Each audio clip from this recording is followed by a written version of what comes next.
നമസ്കാരം. അടിത്തട്ടിൽ മനുഷ്യരുടെ അസ്ഥികൾ കൊണ്ട് നിറഞ്ഞൊരു നദി. ഇതൊരു മുത്തശ്ശി കഥയല്ല.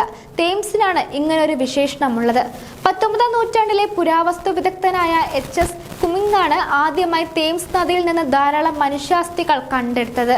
വെങ്കല, ഇരുമ്പ് ആയുധങ്ങൾക്കിടയിൽ നിന്നായിരുന്നു അസാധാരണമായ അളവിൽ തലയോട്ടികൾ അദ്ദേഹം കണ്ടെത്തിയത്. അതിനാൽ തന്നെ അവ ഇരുമ്പ് യുഗ യുദ്ധത്തിന്റെ അവശിഷ്ടങ്ങളാണെന്ന് കമ്മിങ് സങ്കല്പിച്ചു.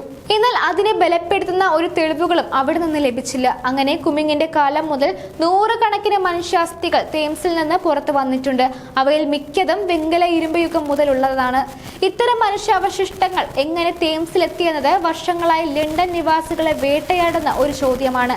ലണ്ടനിലെ നാച്ചുറൽ ഹിസ്റ്ററി മ്യൂസിയത്തിലെ ക്യൂറേറ്ററായ നിക്കോള ആർത്തറും അവരുടെ ഗവേഷക സംഘവും 30 അസ്ഥികൂടത്തിൽ നിന്നുള്ള റേഡിയോ കാർബൺ തീയതികൾ വിശകലനം ചെയ്തിരുന്നു. അവർ കുമിങ്ങിന്റെ നിഗമനത്തോട് കുറച്ചൊക്കെ യോജിച്ചുവെങ്കിലും വ്യക്തമായൊരു ഉത്തരം നൽകാൻ ഇവർക്കും കഴിഞ്ഞില്ല.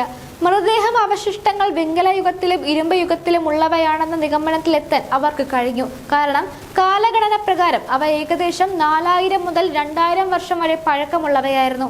എന്നാൽ എന്താണെന്ന് സംഭവിച്ചത് എന്നതിനെക്കുറിച്ച് വീണ്ടും ദുരൂഹത നിലനിൽക്കുകയാണ്. തലയോട്ടികളും മറ്റ് പ്രധാന അസ്ഥികുട അവശിഷ്ടങ്ങളും നദിയിൽ നിക്ഷേപിച്ച ഒരുതരം ആചാരത്തിന്റെ ഭാഗമായിരിക്കാം ഇതെന്നാണ് ചില ഗവേഷകർ കരുതുന്നത്. തലയോട്ടികളും ആയുധങ്ങളും വളരെ അടുത്തായി കണ്ടെത്തിയത് യാദൃശ്ചികമല്ലെന്ന് തേംസ് ശവശരീരങ്ങളെ കുറിച്ചുള്ള ഒരു ഗവേഷണം വാദിക്കുന്നു. പുരാതന യൂറോപ്പിലെ യുദ്ധത്തെയും ആക്രമണത്തെയും കുറിച്ചുള്ള പിൽക്കാല പഠനം സൂചിപ്പിക്കുന്നത് തേംസിന്റെ നിയന്ത്രണത്തിനായി യുദ്ധങ്ങൾ നടത്തിയേക്കാമെന്നും നദിയിലേക്ക് ഇതിന്റെ ഇരകളെ തള്ളിയിരിക്കാമെന്നുമാണ്. എന്തായാലും തേംസിന്റെ അടിത്തട്ടിലേക്ക് ഇത്രയധികം മൃതദേഹങ്ങൾ എത്തിയതിന് പിന്നിലെ നിഗൂഢതകൾക്ക് പിറകെയാണ് ശാസ്ത്രം. ഇതിനെ ചുരുളരിഞ്ഞാൽ പല ചരിത്ര രഹസ്യങ്ങൾക്കും ഉത്തരമാകുമെന്നാണ് അവർ കരുതുന്നത്. ഓരോ ജീവിതവും ഓരോ കഥകളാണ്, വേറിട്ട കഥകളുടെ ഒരു കൂട്ടായ്മ. വേണമെങ്കിൽ നമുക്കതിനെ ഒരു നോവലെന്ന് പേരിടാം. അതുപോലൊരു നോവലല്ലേ നിങ്ങളുടെ ജീവിതവും? എന്താ, ശരിയല്ലേ?